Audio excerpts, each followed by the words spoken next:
नमस्कार दोस्तों, स्वागत है मगन ट्यूटोरियल्स में। उम्मीद करता हूं सब लोग स्वस्थ होंगे, प्रसन्नचित होंगे, व्यस्त होंगे, ज़बरदस्त होंगे।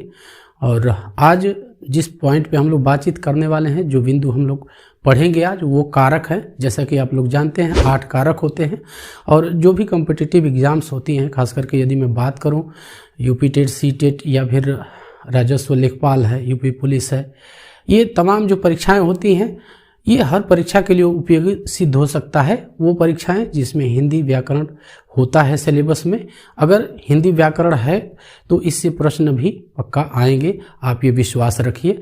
तो ये ज़रूरी है कि हमें ये वीडियो ध्यान से देखनी चाहिए और अंत तक देखनी चाहिए, क्योंकि आप अंत तक देखेंगे तभी सारी चीज़ें आप समझ पाएंगे, जान पाएंगे। एक चीज़। दूसरी चीज़ ये कहनी है दोस्तों कि अंत में, इस वीडियो के अंत में मैं एक ऐसा वाक्य आपसे शेयर करूंगा जिसमें जो 8 कारक होते हैं वो 8 कारक उसी में आ जाएंगे और आपको उनको समझने में मदद करेंगे। तो बने रहिएगा। और एक छोटी सी जानकारी आपको देता हूं कि हिंदी व्याकरण से संबंधित जो भी तमाम महत्वपूर्ण बिंदु हैं उस पर मैं ऑलरेडी वीडियो बना चुका हूं, अपलोड कर चुका हूं। लिंक उसकी आपको डिस्क्रिप्शन में मिल जाएगी। तो आपसे ये रिक्वेस्ट रहेगी कि आप जाइए और उन वीडियोस को चेकआउट कीजिए। काफ़ी अच्छी वीडियो है, काफ़ी इंपॉर्टेंट वीडियो है। तो चलिए शुरू करते हैं और सबसे पहले ये जानते हैं कि कारक होता क्या है। कारक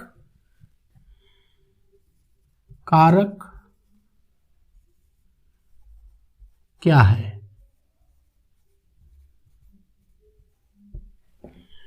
दोस्तों, कारक को यदि एक लाइन में हम लोग समझना चाहें, परिभाषित करना चाहें, आपको बता दूं, जैसे आप लोग समुच्चय बोधक शब्द पढ़ के आए होंगे, जो समुच्चय बोधक होते हैं और एवं, ये जो 2 वाक्यों को जोड़ने का काम करते हैं, इसी प्रकार से कारक भी काम करता है। लेकिन वो क्या करता है? संज्ञा या सर्वनाम का वाक्य के अन्य पदों के साथ संबंध को वो बताता है। जैसे हम लोग कहते हैं कि कोई काम कर्ता ने किया, तो वहाँ पे जो ने हम लोग लगाते हैं वो क्या है? वो एक प्रकार का कारक है और वो संज्ञा का वाक्य के बाकी अन्य जो पद प्रयोग हुए हैं, मैं बार बार पद शब्द प्रयोग कर रहा हूं, तो इसके बारे में भी एक छोटी सी चर्चा मैं करना चाहूँगा कि पद क्या होता है, शब्द क्या होता है। इन चीज़ों को आप पढ़ते भी होते और बहुत सारे लोग आपको ये चीज़ें नहीं बताएंगे। मैं दोस्तों कोशिश करता हूं कि आपसे छोटी से छोटी चीज़ भी उस पर शेयर कर लूँ, डिस्कस कर लूँ, ताकि आप किसी भी चीज़ को अंधेरे में न रख पाएँ, अंधेरे में न रहे, आप हर चीज़ के बारे में जानते रहें। तो शब्द क्या होता है, पद क्या होता है, 1 मिनट की चर्चा, समझिएगा इसको। देखिए, जब तक शब्द शब्दकोश के अंदर रहता है, जब तक शब्द शब्दकोश के अंदर है, तभी तक उसको हम शब्द कहेंगे। और जैसे ही शब्द शब्दकोश से निकल करके किसी वाक्य में प्रयोग हो जाता है, तो अब उसे हम शब्द नहीं कहेंगे, बल्कि उसका एक अलग रूप हो जाएगा, अलग नाम हो जाएगा, और वो नाम होगा पद। तो इस चीज़ का आप लोग ध्यान में रखिएगा कि जब तक शब्द शब्दकोश में है तब तक उसको हम लोग शब्द कहेंगे, लेकिन जैसे ही वो निकल कर किसी वाक्य में प्रयोग हो गया, किसी लाइन में प्रयोग हो गया, तो वहाँ पे उसको हम लोग पद कहेंगे। तो ये हुआ। अब सीधे कारक पे आते हैं। जैसा कि मैंने कहा कि कारक वे शब्द हैं जो संज्ञा या सर्वनाम का वाक्य के बाकी पदों के साथ संबंध बताने का काम करते हैं, संबंध बताते हैं, और उन्हीं शब्दों को हम लोग कहते हैं कारक। ये हो गया। उम्मीद करता हूं कि आपको समझ में आ गई होगी बातें ये। और अब हम लोग क्या करते हैं, देखते हैं कि कारक होते कितने प्रकार के हैं। तो दोस्तों, कारक के कुल 8 प्रकार हैं। कारक के कुल 8 प्रकार हैं और इन 8 प्रकारों में पहला जो हमारा होता है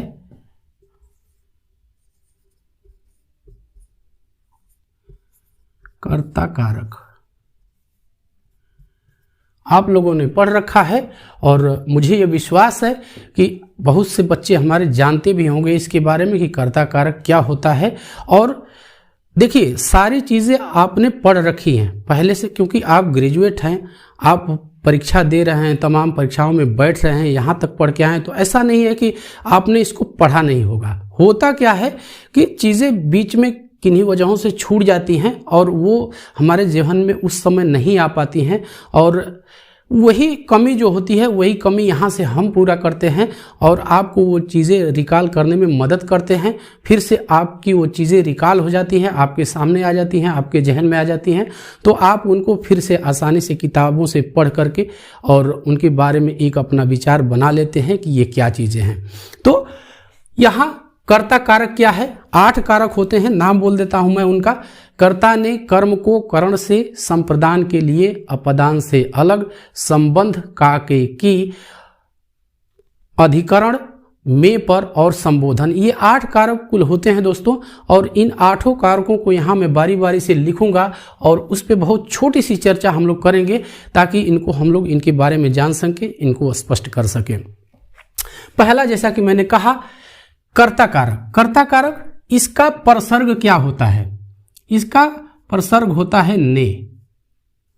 ध्यान रखिएगा, इसका परसर्ग होता है ने। जैसे हम लोग कहते हैं कर्ता ने कर्म को, तो इसी तरह से परसर्ग आते जाएंगे। अब यहाँ पे मैंने एक शब्द फिर से प्रयोग कर दिया, परसर्ग, तो इसको भी समझ लीजिए। अब आपने नहीं सुना होगा, अगर वैसे आप पढ़ते हैं ये मैं जानता हूं, लेकिन यदि नहीं सुना है तो परसर्ग, विभक्ति चिन्ह, कारक चिन्ह सारी एक ही चीजें हैं।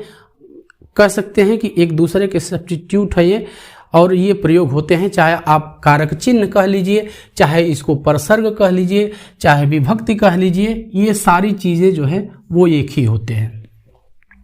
तो संज्ञा या सर्वनाम के जिस रूप से कर्ता का बोध हो, कर्ता का पता चले, वही होता है कर्ता कारक। एक उदाहरण आपको देता हूं, आपको ये चीजें समझ में आ जाएगी। जैसे राम ने रावण को मारा, ये उदाहरण हो गया। इसका स्पष्टीकरण हम लोग देख लेते हैं, और काफी सामान्य सा ये उदाहरण है और इसको समझने में हमें दिक्कत नहीं होनी चाहिए। राम ने रावण को मारा, यहाँ पे हमें क्या पता करना है? कर्ता का पता करना है। तो कर्ता क्या है? यहाँ पे राम है, और इसका परसर्ग क्या होता है? कर्ता कारक का ने। अब यहीं पे चीजें एक और भी हमें जान लेनी है दोस्तों, कि जो ने परसर्ग है, जो ने कारक चिन्ह है, वो हमेशा आपको देखने के लिए नहीं मिलेगा। तो इसका मतलब आप ये नहीं समझ लेंगे कि इस वाक्य में कर्ता है ही नहीं। बिना कर्ता के कोई वाक्य बन ही नहीं सकता। इतना आप अपने ध्यान में रख लीजिए, अपने जहन में रख लीजिए कि बिना कर्ता के कोई वाक्य बन ही नहीं सकता, बिना कर्ता के कोई काम ही नहीं हो सकता। तो फिर हम वाक्य कहाँ से बनाएंगे? ये उसके साथ होता जरूर है, लेकिन हमें पता नहीं चलता। जैसे एक यही उदाहरण मैं नीचे लिख देता हूं, राम खेलता है।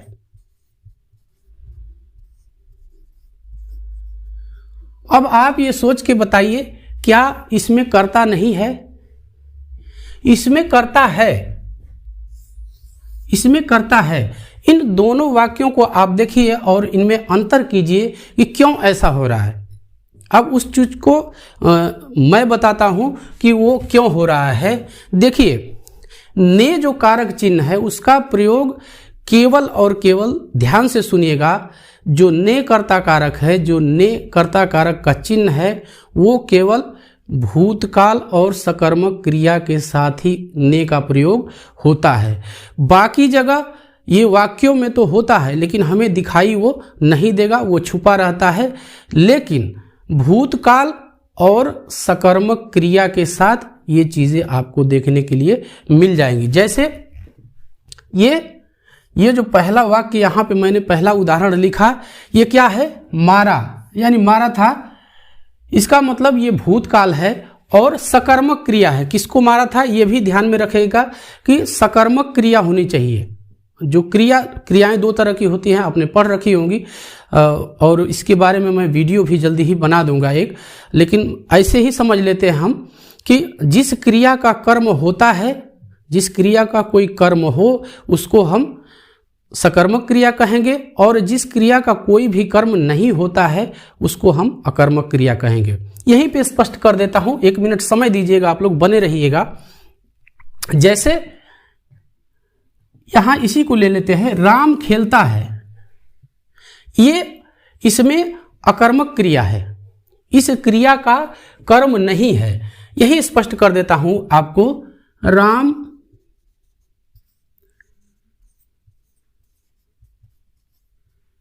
फुटबॉल खेलता है। अब आपको क्या लग रहा है, इसमें कोई कर्म है? बिल्कुल है इसमें कर्म। आप देख लीजिए, यहां पे कर्म नहीं था, इसीलिए इसको हमने कहा कि ये अकर्मक क्रिया है। लेकिन यहां पे राम खेलता है, क्या खेलता है? फुटबॉल खेलता है, यानी इस खेलने का जो प्रभाव है वो फुटबॉल पे पड़ रहा है। यानी क्रिया का प्रभाव जिस शब्द पे पड़ता है या जिस संज्ञा या सर्वनाम पे पड़ता है उसी को हम लोग कहते हैं उसका कर्म। राम क्या खेल रहा है? वो फुटबॉल खेल रहा है, तो ये सकर्मक क्रिया हो गई। तो मैंने आपको बताया जो ने परसर्ग है उसका प्रयोग भूतकाल और सकर्मक क्रिया में ही देखने के लिए मिलेगा, बाकी जगहों पे वो लुप्त रहेगा। ये चीज़ आप लोग समझ लीजिए। उम्मीद करता हूं कि आपको ये चीज़ें समझ में आई होंगी। दूसरा हमारा है कर्म कारक।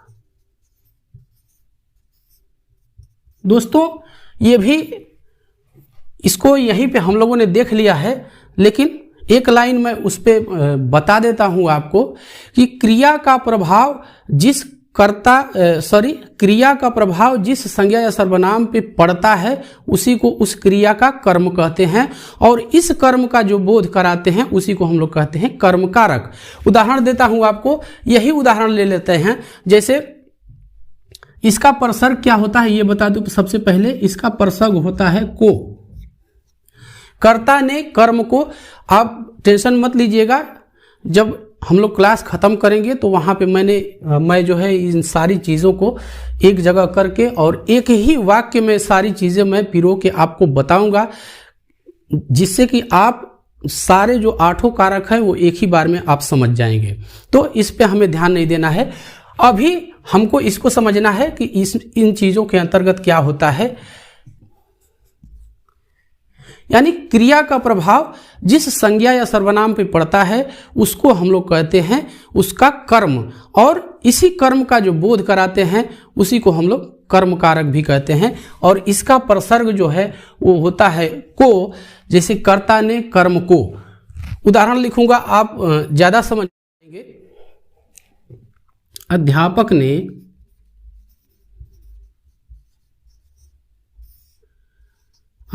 ने छात्रों को पत्र लिखा। अध्यापक ने छात्रों को क्या लिखा? पत्र लिखा। अब देख लीजिए, अध्यापक ने पत्र लिखा, किसको लिखा? छात्रों को लिखा। यहां छात्र जो हैं वो कर्म है। पत्र लिखने की जो क्रिया की गई उसका प्रभाव किस पे पड़ा? छात्रों पे पड़ा, और इसलिए इस क्रिया का कर्म क्या हो जाएगा? ये छात्र हो जाएंगे। तो कर्म कारक मतलब की गई क्रिया का प्रभाव जिस संज्ञा या सर्वनाम पे पड़ता है उसी को हम लोग कहते हैं उस क्रिया का कर्म, और वही जो शब्द होता है उसी को हम लोग कहते हैं कर्म कारक। इसका परसर्ग क्या होता है? को। तीसरा हमारा होता है, तो तीसरा है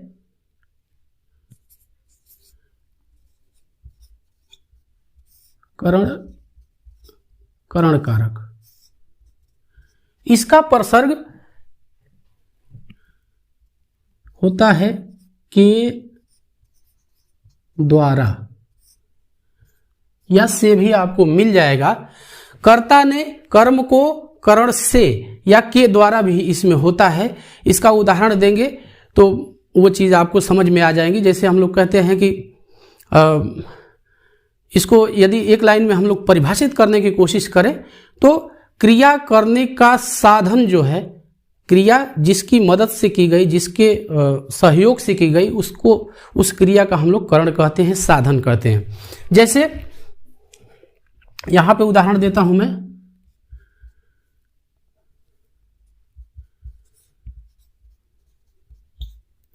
नौकरानी ने झाड़ू से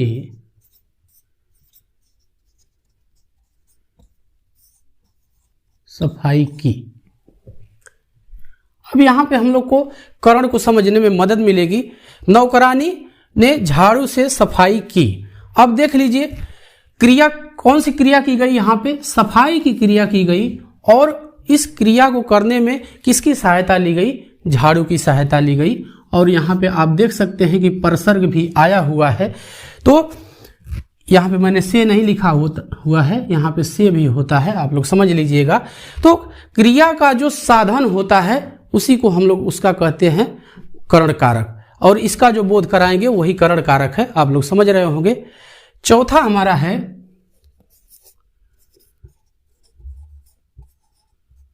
संप्रदान कारक।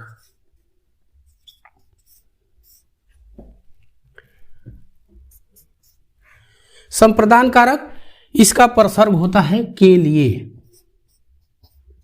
के लिए या को भी होता है। आप वाक्यों में जिस प्रकार से रहेंगे, यदि के लिए लगा है या को लगा है, इसका अर्थ स्पष्ट कर लेते हैं हम लोग। इसको जब आप समझ जाएंगे तो आपको इसमें कंफ्यूजन नहीं होगी। जिस वाक्य में या संज्ञा या सर्वनाम के जिस रूप से, क्रिया के जिस रूप से कुछ देने का बोध हो, हम क्रिया किसके लिए की गई, आप समझ रहे हैं, क्रिया किसके लिए की गई। संप्रदान का मतलब ही होता है देने के लिए, देना। संप्रदान का क्या मतलब होता है, देना, यानी जिसके लिए कुछ किया गया, या फिर इसको कैसे कहें, जिसके लिए कुछ किया जाए या किसी को कुछ दिया जाए। तो ऐसे जो पद आएंगे, ऐसे जो शब्द आएंगे, उन्हीं को हम लोग कहेंगे संप्रदान कारक। उदाहरण जैसे लिखते हैं, राधा ने मां के लिए खाना बनाया। अब देख लीजिए, इसको हम स्पष्ट कर लेते हैं। खाना बनाया एक क्रिया की गई, किसके लिए की गई, तो वो मां के लिए की गई। यहां पे देख लीजिए एक के लिए, इसका जो परसर्ग है वो आ चुका है, इसलिए यहाँ पे संप्रदान कारक है। तो 4 हो गए हमारे। कर्ता ने कर्म को करण से संप्रदान के लिए। अब अगला है, यहीं पे देख लेते हैं, 5वां अपादान कारक।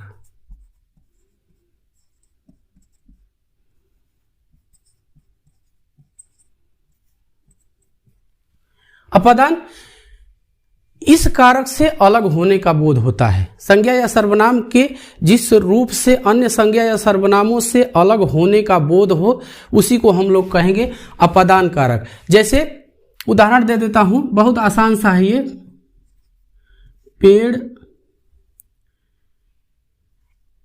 पेड़ से पत्ते गिरते हैं। अब यहां पत्ते गिर रहे हैं, कहां से गिर रहे हैं, पेड़ से गिर रहे हैं, यानी ये परसर्ग इसका से होता है। परसर्ग या विभक्ति चिन्ह या कारक चिन्ह कुछ भी कह लीजिए, से अलग के रूप में ये जो है होता है। तो ये पेड़ से पत्ते गिर रहे हैं, तो पेड़ से अलग ही हो रहे हैं। और अगला जो हमारा है, कर्ता ने कर्म को करण से संप्रदान के लिए अपादान से अलग संबंध कारक होता है। संबंध कारक, इसको दोस्तों ये स्टैंडर्ड फॉर्म नहीं है, लेकिन आदत पड़ी हुई है हम लोग की भी पहले से ही। इसको सही ये इसका होगा रूप, तो आप लोग ध्यान में रखिएगा। संबंध कारक, का के की, रा रे री, का के की, रा रे री, ये परसर्ग है, इसके चिन्ह है संबंध कारक के। एक उदाहरण देख लेते हैं।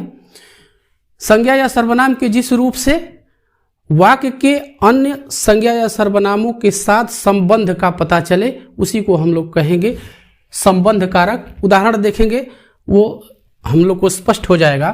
जैसे राहुल राम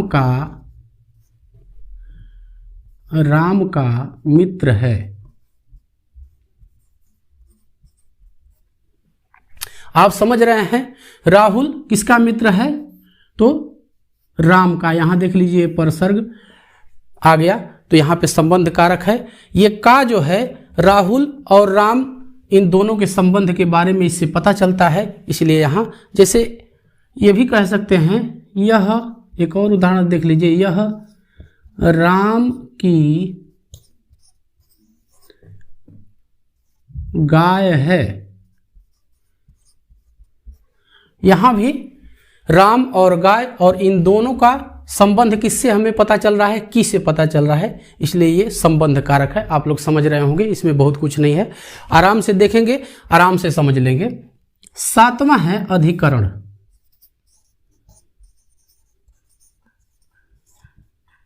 अधिकरण कारक। इसमें क्या है दोस्तों? इसका परसर्ग क्या होता है? में पर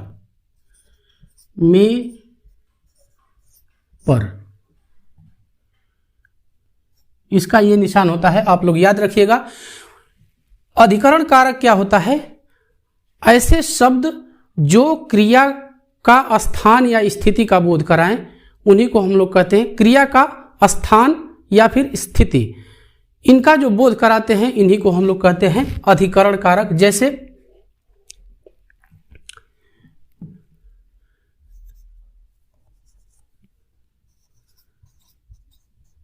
पुस्तक मेज पर रखी है। अब यहां पे देख लीजिए, ये पुस्तक है, रखा हुआ है इसको, लेकिन कहाँ रखा हुआ है? क्रिया की स्थिति क्या है? मेज पर रखी हुई है। ये मेज और इसका देख लीजिए संबंध, अधिकरण, ये अधिकरण कारक का परसर्ग है, पर यहाँ पे आया है, पुस्तक मेज पर रखी है। तो आप लोग समझ रहे हैं। और आखिरी हमारा है इसमें 8वां, यहीं पे देख लेते हैं, संबोधन।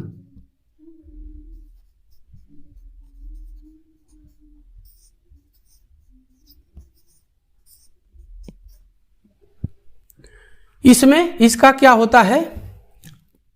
इसका परसर्ग होता है हाय, हे, इस तरह से इसका होता है, आप लोग जानते होंगे।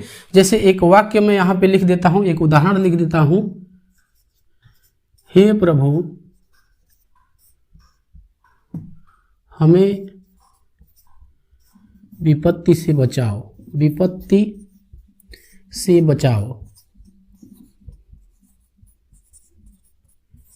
यहाँ पे संबोधन आप आसानी से समझ सकते हैं। यहाँ पे हे संबोधन लगा हुआ है, इसलिए यहाँ पे जो है संबोधन। दोस्तों, मैंने वीडियो के शुरू में ही बताया था कि इन 8 कारकों को सम्मिलित करते हुए मैं एक वाक्य आपको बताऊंगा, और इस वाक्य से आपको 8 कारकों को एक जगह समझने में मदद मिलेगी। तो वो लाइन मैं लिखता हूं और वहीं पे स्पष्ट करके मैं इस वीडियो को खत्म करूंगा। वो वाक्य है, राम ने रावण को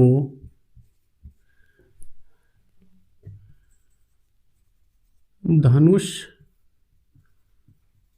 बाण से, कितने हुए?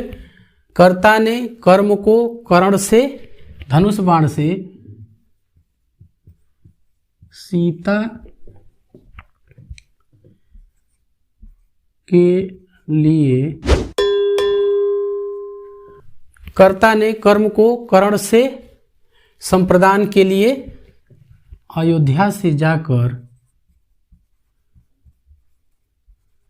अयोध्या से जाकर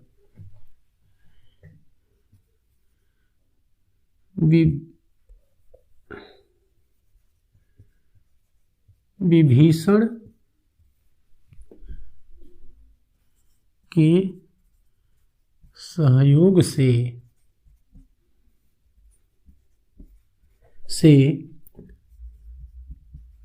लंका में मारा।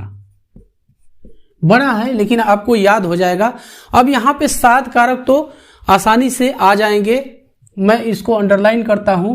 कर्ता ने कर्म को करण से संप्रदान के लिए अपादान से अलग, फिर इसके बाद संबंध काके की संबंध अधिकरण। ये 7 कारक कितने कारक हो गए? 1 2 3 4 5 6 और 7 कारक आ गए यहाँ पे।